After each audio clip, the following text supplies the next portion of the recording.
Aujourd'hui, on va regarder l'article défini en anglais. Et on va se poser la question, quand est-ce qu'on utilise the et quand est-ce qu'on n'utilise rien du tout?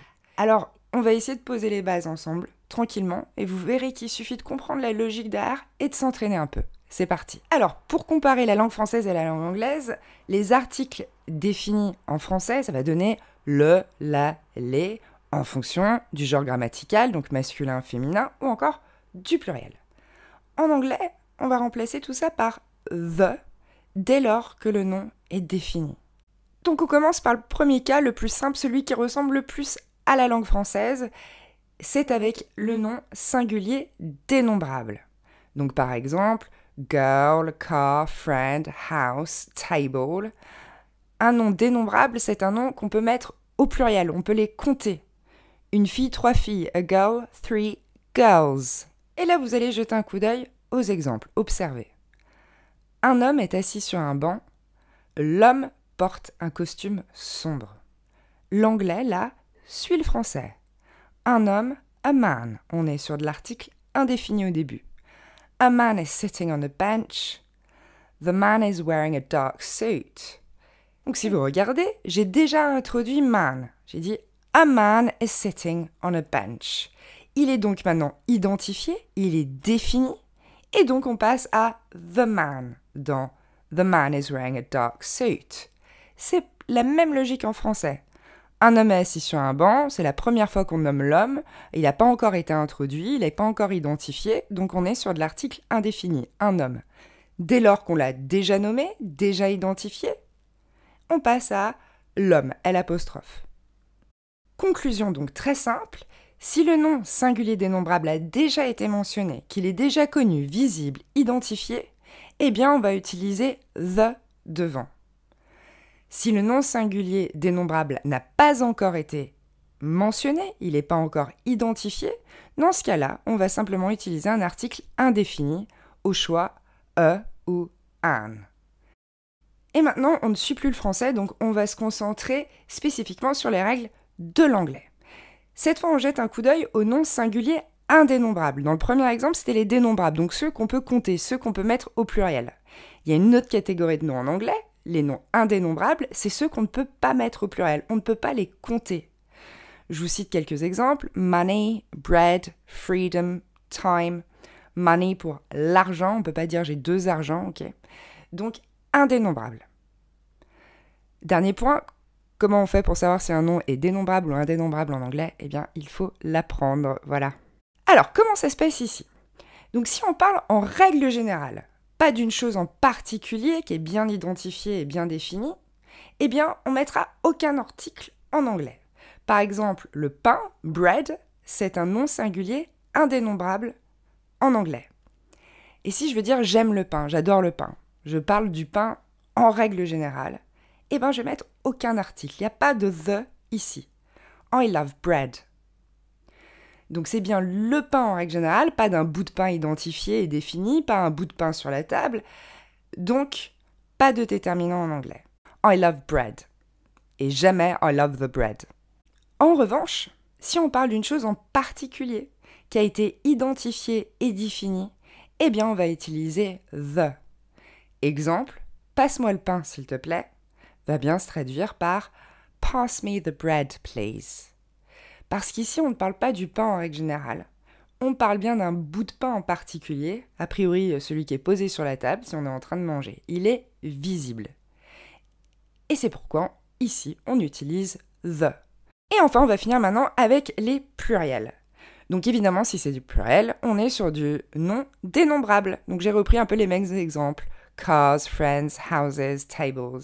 Et rassurez-vous, ça va fonctionner un peu de la même façon. En effet, si c'est un pluriel général, on ne mettra aucun article en anglais. Par exemple, les hommes aiment le sport. En règle générale, men love sports. Ici, c'est un pluriel général, c'est les hommes en général dont je parle. Et donc, dans ce cas-là, l'anglais n'utilise aucun déterminant. On retrouve l'article 0. Les hommes en français, mais en anglais, men. Men love sports. Je parle d'une généralité. Et à l'inverse, si c'est un pluriel particulier, identifié, défini, eh bien, on va voir l'apparition du the. au lieu de dire « les hommes en règle générale aiment le sport »,« les hommes aiment le sport », cette fois je vais faire une sous-catégorie et je vais dire « les hommes que je connais aiment le sport ». Et dans ce cas-là en anglais, ça donne « the men I know love sports ». Et donc ici, vous voyez bien que c'est plus les hommes en règle générale, mais bien un groupe d'hommes définis. C'est ceux que je connais. Et donc, on utilise le « the ». Alors ça vous fait beaucoup d'informations comme ça, mais si vous avez pris des notes, si vous avez bien écouté, vous avez vu qu'il y a des choses qui reviennent. Il y a une logique interne assez stable à tout ça. On va voir le point à retenir pour aujourd'hui. Eh bien, le point à retenir, c'est que c'est bien le caractère défini, identifié du nom, qui déclenche l'utilisation de the. Et ce, dans tous les contextes, peu importe la catégorie grammaticale du nom. Regardez. A man, donc là j'ai pris un singulier dénombrable.